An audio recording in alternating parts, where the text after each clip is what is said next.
राजस्थान के नागौर कोर्ट में मारे गए कुख्यात गैंगस्टर संदीप बिश्नोई के हत्यारे कहां पर हैं? केस में क्या अपडेट चल रहा है? पकड़ने के लिए पुलिस किन किन राज्यों में दबिश मार रही है और संदीप बिश्नोई उर्फ संदीप सेठी के मामले में अब क्या अपडेट चल रहा है?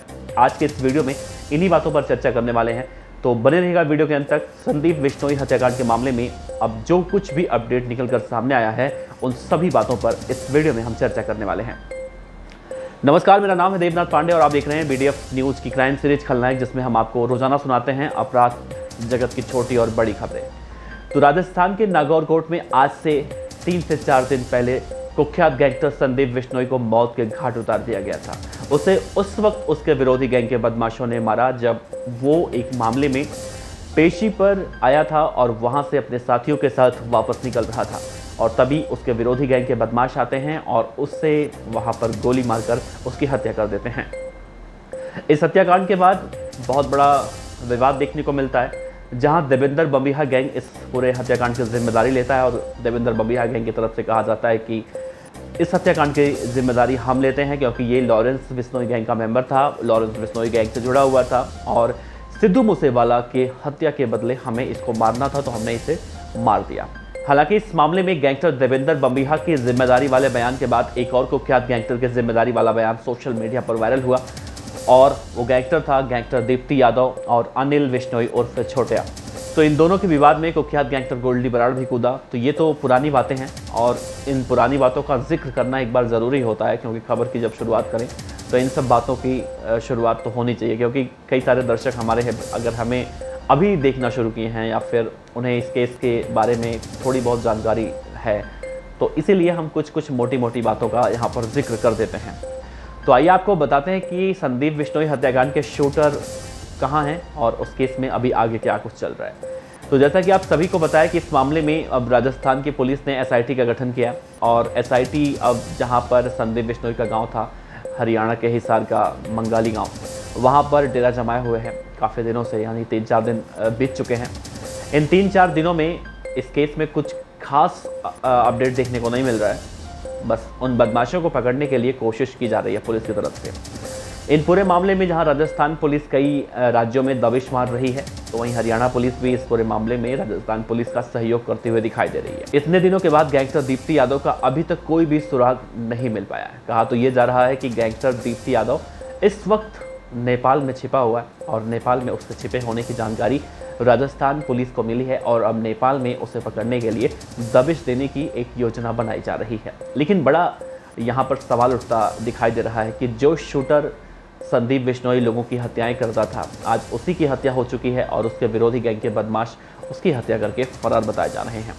इन सब केस में एक बात और निकलकर सामने आ रही है कि जिस तरह से वो शूटर आए थे कोर्ट परिसर के अंदर, उन शूटरों के चेहरे पर ना तो आपने रुमाल देखा, ना तो आपने मास्क देखा, मतलब उन्होंने अपना चेहरा ढक नहीं रखा था। आमतौर पर देखा जाता है कि जब गैंगस्टर किसी विरोधी गैंगस्टर के बदमाशों की या फिर उसके आगाहों की हत्या करने के लिए आते हैं, तो उनके चेहरे पर कुछ गमछा या फिर टॉवेल या फिर रुमाल या कुछ ऐसी चीज़ें होती हैं जिनसे उनका चेहरा पहचान में ना आए। खासतौर से ज़्यादा देखने को मिलता है अगर बदमाश बाइक पर आते हैं तो उनके चेहरे पर, उनके सर पर हेलमेट होता है। लेकिन इस केस में ऐसा कुछ देखने को नहीं मिला। बदमाश दरअसल ये चाहते थे कि उन्हें देखें सब लोग और पहचान करें। शायद ऐसा करने के पीछे उन बदमाशों के ये मकसद हो सकता है कि वो अपना चेहरा जानबूझकर दिखाना चाहते हो, और कहीं ना कहीं अपने वर्चस्व को लेकर वो ये दिखाने की कोशिश कर रहे हो कि देखो, जब हमने अपने विरोधी गैंग के जो बदमाश हैं या फिर उनके आका हैं, उनको मारने के लिए हमने पुलिस की सुरक्षा तोड़ दी, या फिर उनको पुलिस के कटघरे में मार दिया, या फिर उनके साथियों के बीच में घुसकर मार दिया, तो हम कितने बड़े बदमाश हैं। बहरहाल दीप्ति यादव गैंग एक खतरनाक गैंग है, और इस गैंग के बारे में एक बात और कही जाती है कि ये गैंग पुराने रंजिश का बदला कहीं ना कहीं संदीप बिश्नोई को मारकर ली थी। और हालांकि अभी तक जब इस मामले में शूटर अभी तक पकड़े नहीं गए हैं, ना ही वो सरगना दीप्ति यादव पकड़ा गया है, तो ऐसे में और कोई बातें तो तभी निकल कर सामने आ सकती हैं जब ये शूटर पकड़े जाएंगे या अपराधी पकड़े जाएंगे।